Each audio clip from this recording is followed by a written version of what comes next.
Vamos continuar falando sobre aquele tema, né? O brasileiro e a educação escolar. Ou a relação do brasileiro com a disciplina, com o esforço necessário para o desenvolvimento do intelecto. De maneira que, sempre que possível, entre a gravação de um vídeo e outro de matemática, eu vou aproveitar a oportunidade de gravar esses vídeos para mostrar para você a minha opinião sobre o tema mais importante assim para a vida de um país, que é a educação.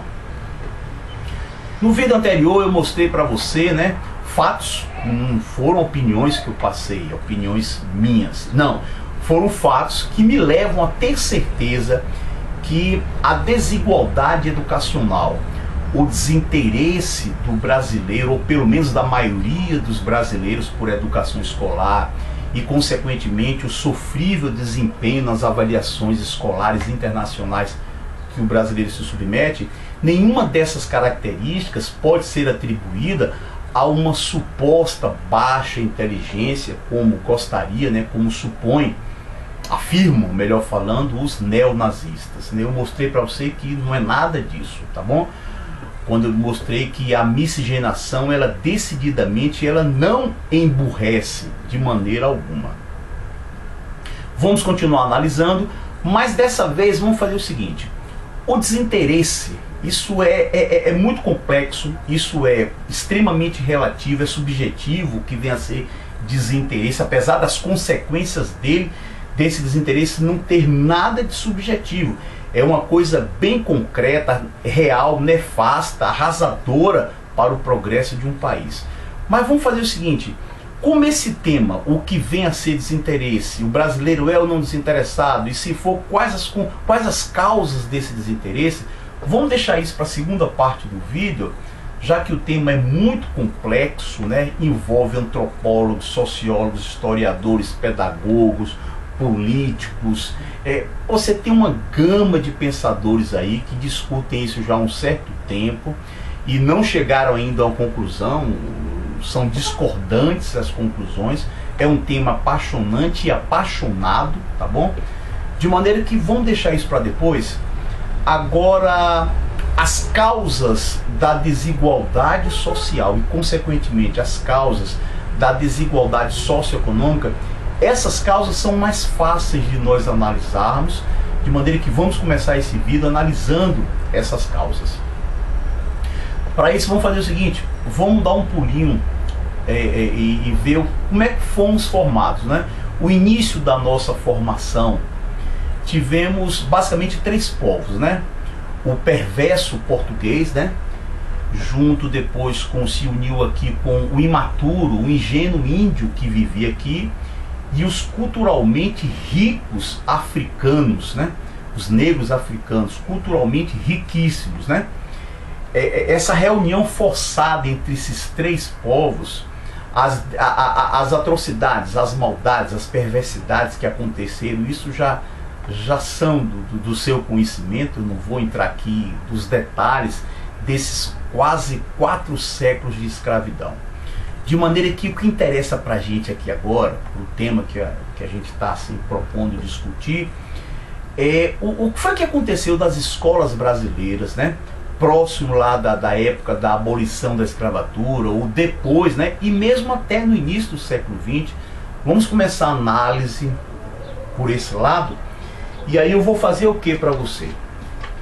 Eu vou ler aqui agora para você alguns trechos de leis.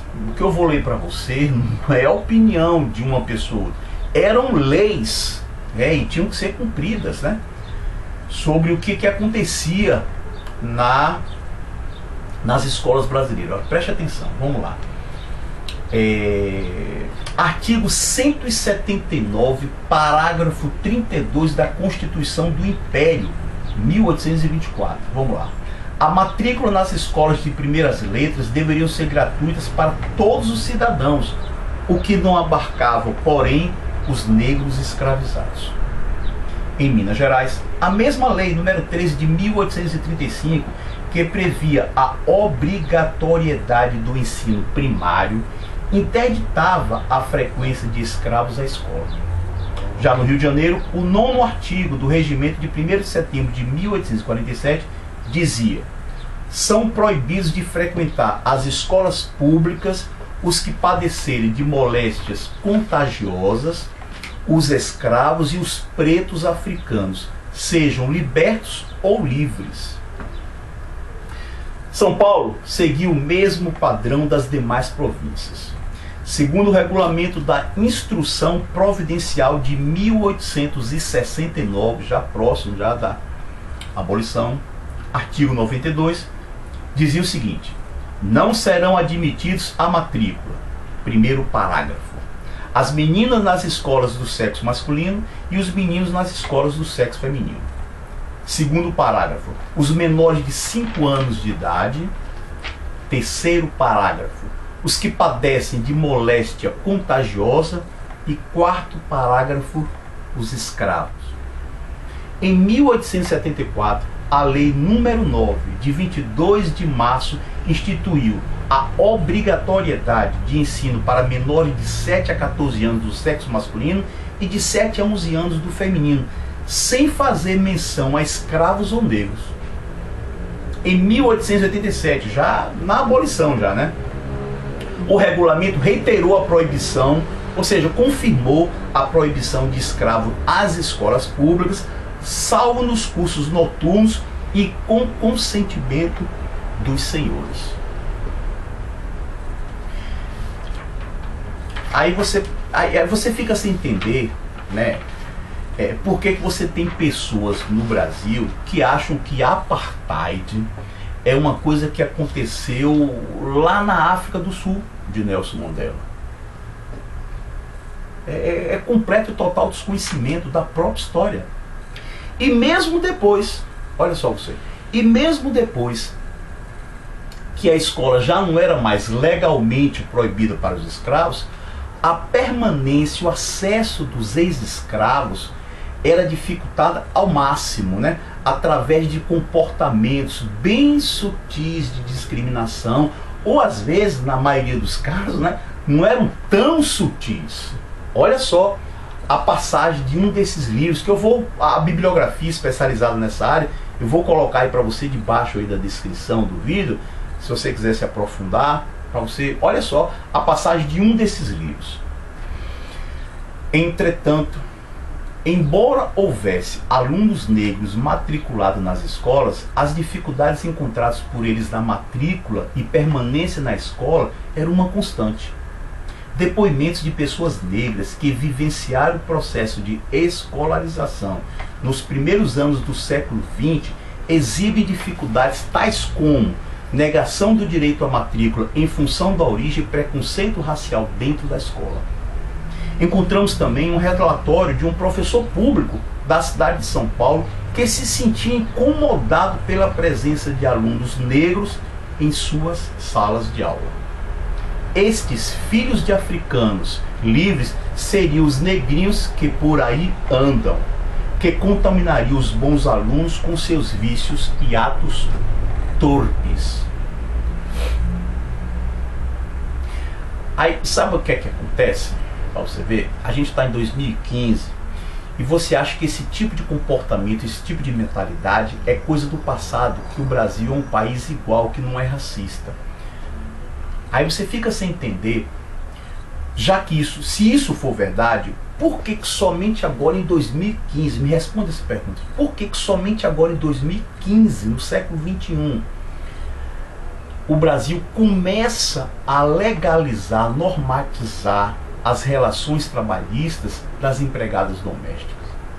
Já parou para perceber de que esse tipo de comportamento, eu acabei de ler para você, esse tipo de comportamento, essa lógica, você ainda encontra resquícios hoje em um país já com leis de inclusão, com medidas, com programas de inclusão social, com leis que punem, não é isso mesmo? A discriminação racial, como se somente uma lei fosse resolver. Não, infelizmente não vai resolver. É um longo processo. O que eu acabei de ler para você agora aconteceu o quê? Há pouco mais de um século. Isso é um piscar de olhos. A mentalidade das pessoas não mudam de uma hora para outra. Essa mentalidade é complicada. Isso só vai acabar a longo prazo e com muita educação. Mas aí a pergunta que a gente pode fazer aqui agora é a seguinte, ó, depois de eu ler isso para você, na minha opinião a pergunta é imediata. Qual era a lógica por trás desse comportamento discriminatório? O que estava por trás? Não é muito difícil você entender, não precisa ser PhD em História, fazer doutorado em História para entender isso não. A coisa é tão escancarada que é fácil você perceber a lógica que estava por trás desse comportamento. Na época da escravidão, a inferioridade do negro em relação ao branco, fosse esse rico ou pobre, era assegurado pelo fato de um ser escravo e de outro ser livre. Pronto, acabou, não tinha o que discutir. O negro era escravo e o branco era livre. Pronto, era uma questão de superioridade racial, social. Quando veio a abolição, a coisa mudou radicalmente. Perante a lei, todos eram iguais. Você tinha, pelo menos no que se refere à liberdade e escravidão, não existia mais essa história de escravo, tá bom? Pô, mas e daí? Você muda a lei, você estabelece uma lei, você não muda a mentalidade. Poxa, a lógica então de superioridade branca sobre o negro, ela estava caduca, ela estava ultrapassada. O que fazer então para manter a lógica da superioridade branca? Poxa, como não era mais possível, não tinha condições políticas para poder você abolir, voltar, revogar a lei da abolição, né? Anular completamente, pô. Então vamos fazer o seguinte, vamos alterar a lógica, vamos criar uma nova lógica. E aí foi o que aconteceu. A lógica da superioridade branca passou a ser a lógica intelectual, a lógica do acesso à educação. O negro continuaria sendo socialmente inferior, não mais devido à escravidão, mas agora devido à ignorância. Ele estaria mergulhado na ignorância devido justamente a você ter a dificuldade o máximo possível. Não era possível, não era para poder permitir aos negros frequentar a escola. Qual foi a consequência então desse bullying histórico? Bem simples. O brasileiro entrou no século XX, inteirinho no século XX, arrotando, né, afirmando de que os fatos mostravam de maneira inequívoca que o negro não gostava de estudar. Nasceu para o trabalho braçal. Então aí, esse passado de exclusão explicaria o desinteresse da maioria dos brasileiros para com os estudos? Não. O desinteresse, com certeza, não. As explicações, as causas dos interesses são outras, a gente vai tentar chegar lá. O que com certeza esse passado de exclusão explica é o fato de nós sermos hoje em 2015 um país extremamente desigual no que se refere ao acesso à educação de qualidade. Você continua tendo, né, uma pequeníssima parcela da população brasileira, bote pequeníssima nisso, com acesso à educação de excelente qualidade. A esmagadora maioria da população não tem esse acesso, tá bom? Agora, o desinteresse, bom, isso aí é outra história. Apesar de nós estarmos em 2015 com as políticas de inclusão social que foram implementadas no Brasil nos últimos 20 anos, de nós termos leis, tá bom, que punem severamente a discriminação racial. Poxa, apesar de nós termos tudo isso, nós estamos constatando ainda, é uma constatação, apesar de todas essas políticas de inclusão social que levam um certo tempo para poder produzir resultados, poxa, você tem o desinteresse da maioria dos adolescentes brasileiros. Agora eu me toquei, quando a gente fala de adolescente, de jovens, possa ser que a gente esteja sendo rigoroso demais. Quando a gente fala de desinteresse, não é só de adolescente não, mas é também de brasileiro que tem 20, 30, 40, 50 anos de idade. Particularmente falando, os pais dos adolescentes. Porque não nos esqueçamos que o adolescente na esmagadora maioria das vezes, o que ele é, graças ao que o pai permitiu que assim acontecesse. Portanto, quando a gente falar, ou quando você me ouvir falar desinteresse do jovem, do adolescente, por favor, ouça também desinteresse do adulto brasileiro. Esse desinteresse, ele é extremamente complexo de ser estudado. A causa ou as causas desse desinteresse são múltiplas, eu já falei isso para você. E ao que tudo indica, aí é que vem, não é coisa do Brasil, não. Você lendo literatura especializada nesse assunto, se você não tiver acesso, você tem textos na internet muito bons que falam sobre isso em outros países, até mesmo você assistir as séries de televisão destinadas ao público infanto-juvenil e às vezes ao público adulto. Você sabe o que é que você vê? A dedicação aos estudos, o esforço ao estudo, os nerds sendo tratados de maneira assim pejorativa, como se fossem piadas, motivos de piada. Poxa, mas para aí, peraí. Poxa, da maneira como você fala, alguém poderia muito bem argumentar, da maneira como você está falando, a impressão que se tem é que a resistência ao esforço necessário aos estudos, o desinteresse do ser humano em geral para aquisição de cultura, enriquecimento intelectual, parece que isso é uma característica do século XXI. Poxa, o ser humano sempre ofereceu resistência à cultura. Pô, tá aí. Pô, se você falou isso, você tá certo. Pela metade, mas você tá certo. O problema todo é de que nós estamos no século XXI, tá certo? E esse desinteresse para com os estudos adquiriu uma dramaticidade nunca vista em nenhum momento da história da humanidade. Eu vou tentar ser mais claro para você. Eu não sei qual o seu grau de informação, qual o seu interesse em estudar a história, não sei. Mas é bem provável que você já ande desconfiado de que o mundo chegou a um ponto nunca antes observado. Olha só, eu vou fazer o seguinte, eu vou ler para você, para tentar ser mais claro ainda, a citação, o pensamento de um filósofo contemporâneo, alemão, ele, né? Karl Otto Apel. Preste atenção no que esse cara fala, para eu tentar mostrar a você de que esse argumento de que o desinteresse para a educação sempre existiu. Olha só. Todos os povos e nações, com suas tradições morais e culturais, foram confrontadas com a revolução técnico-científica.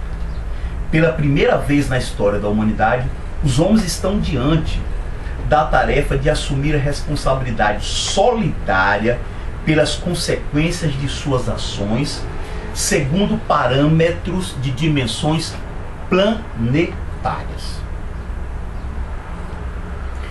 Apesar do pensamento do filósofo se dirigir especificamente, particularmente, às considerações éticas, né, sobre os novos comportamentos, as novas situações, né, os novos crimes que passaram a existir depois, né, dessa revolução da informática, da internet, da comunicação instantânea.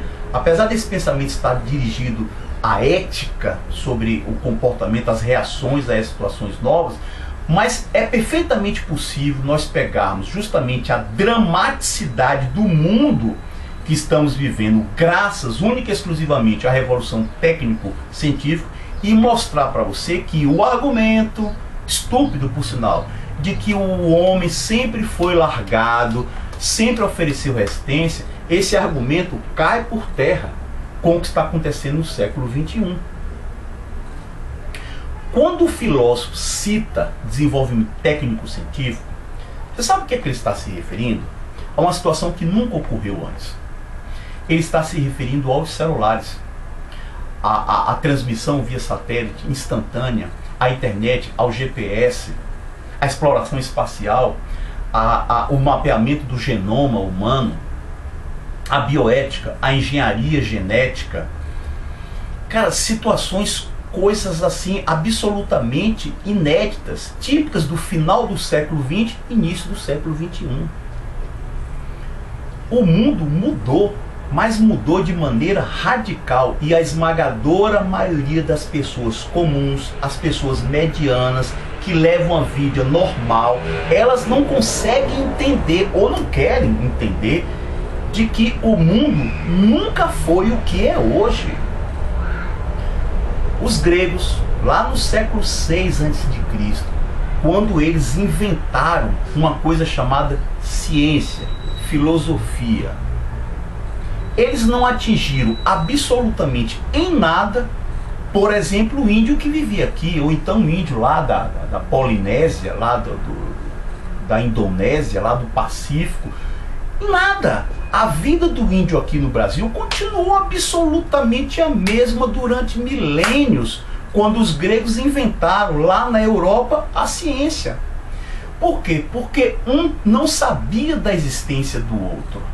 Então a vida não mudou, pelo menos não instantaneamente, né? A coisa levou alguns milhares de anos para chegar onde chegou. Esse mundo lá dos gregos, século 6, o mundo dos índios do Brasil no século 6 a.C., esse mundo não existe mais e deixou de existir faz pouquíssimo tempo.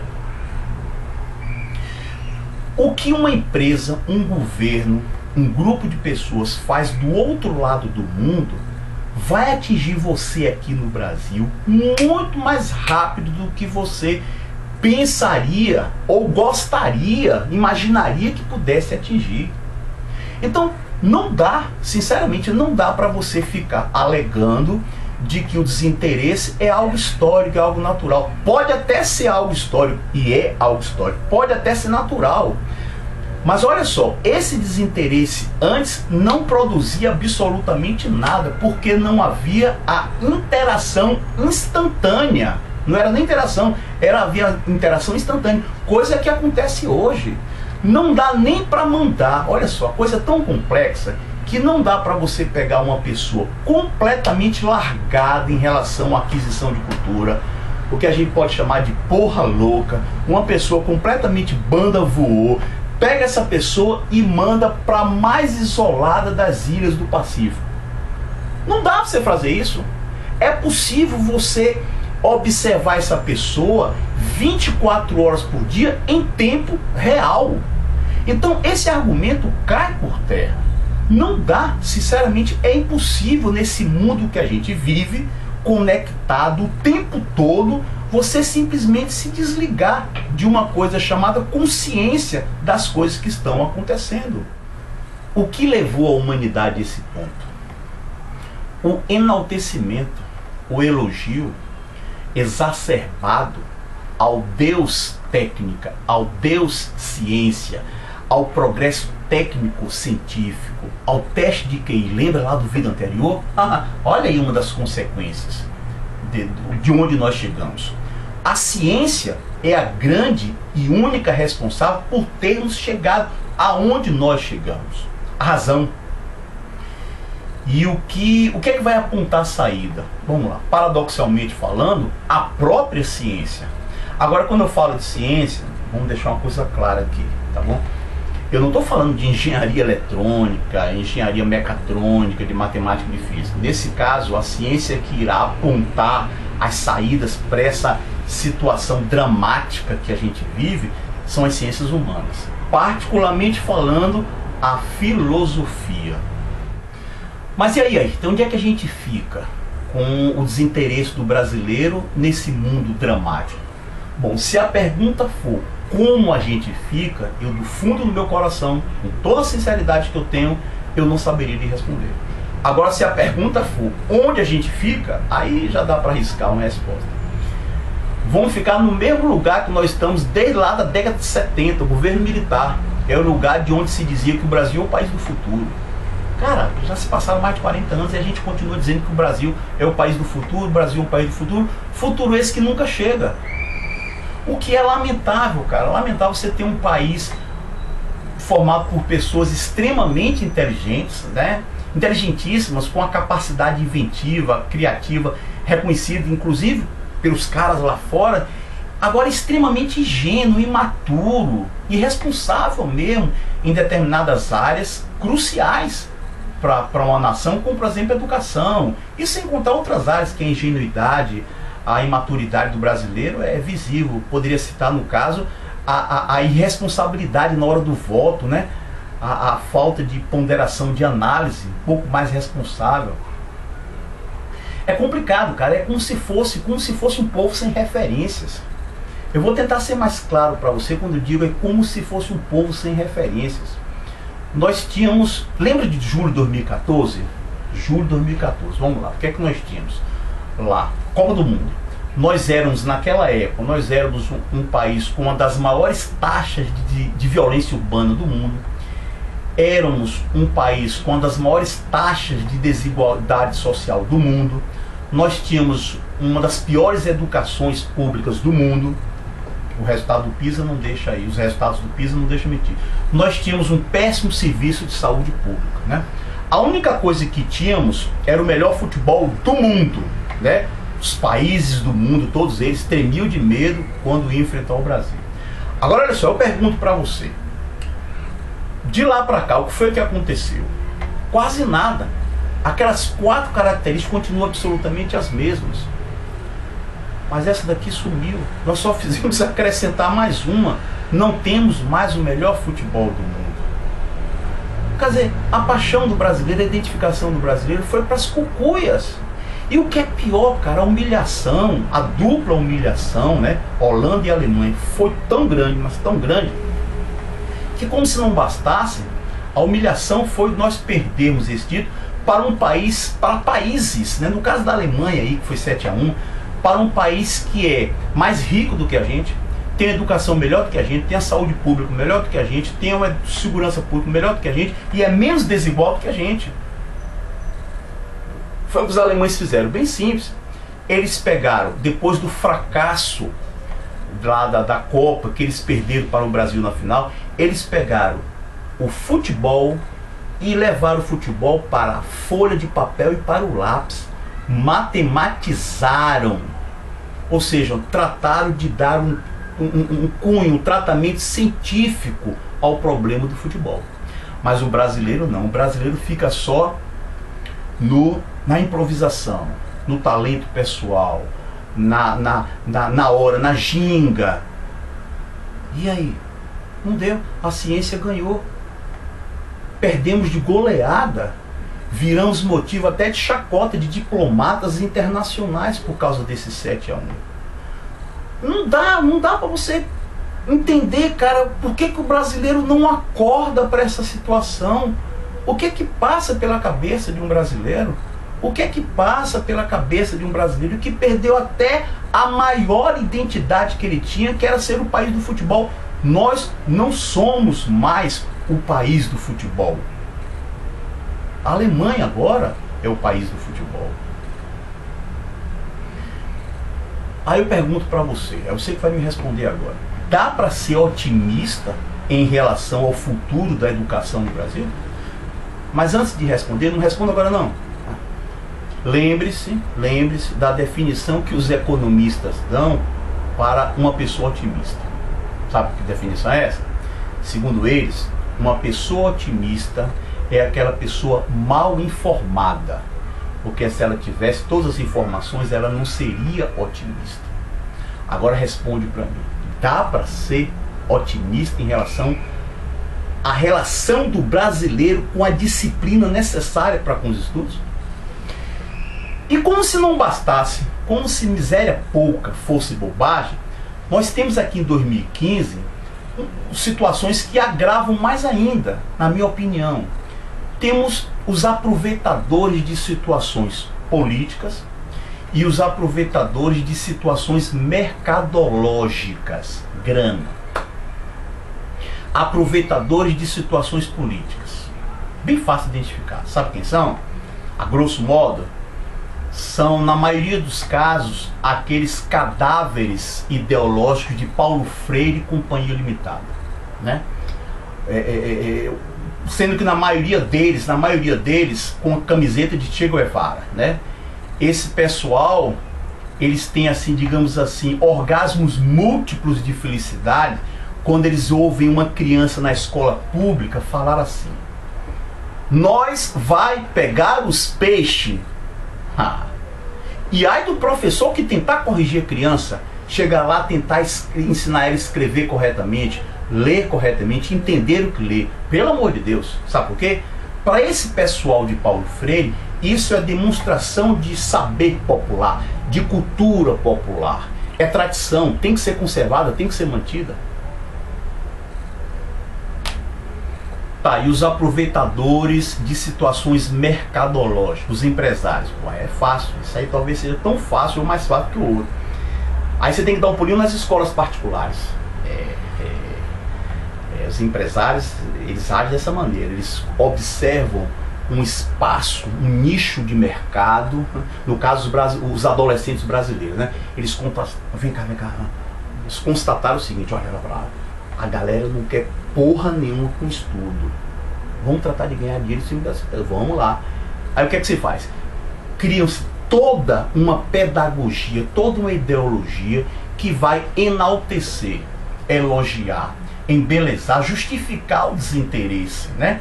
Coisas do tipo mais ou menos assim. Vamos lá, se eu vou ser feliz aqui agora. Coisas mais ou menos assim.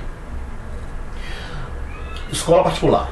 Aconteça o que acontecer, haja o que houver entre aluno e professor, o professor está sempre errado. Os alunos todos, ou pelo menos metade da sala, tirou nota baixa, a culpa, com certeza, é do professor. Então, esses dois grupos de pessoas, na minha opinião, né, terminam complicando mais ainda o que já é naturalmente complicado. Mas aí nós vamos fazer o seguinte: em relação a esses dois grupos, né, os aproveitadores de situações políticas e os aproveitadores de situações mercadológicas, a gente deixa para comentar lá no próximo vídeo, né? Que aí eu vou entrar com maiores detalhes, eu vou dar maiores exemplos para mostrar para você a minha opinião. Então até o próximo vídeo.